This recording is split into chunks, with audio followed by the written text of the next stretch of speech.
Annabel Lee by Edgar Allan Poe. It was many and many a year ago, in a kingdom by the sea, that a maiden there lived whom you may know by the name of Annabel Lee. And this maiden, she lived with no other thought than to love and be loved by me. I was a child, and she was a child in this kingdom by the sea. But we loved with a love that was more than love, I and my Annabel Lee, with a love that the winged serfs of heaven coveted her and me. And this was the reason that long ago in this kingdom by the sea, a wind blew out of a cloud, chilling my beautiful Annabel Lee, so that her high-born kinsman came and bore her away from me to shut her up in the sepulchre in this kingdom by the sea.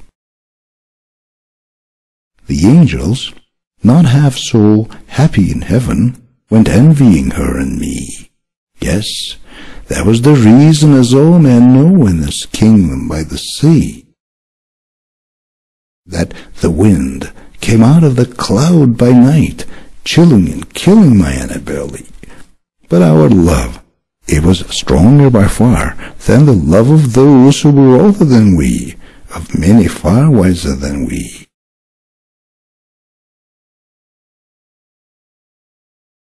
And neither the angels in heaven above, nor the demons down under the sea, can ever dissever my soul from the soul of the beautiful Annabel Lee.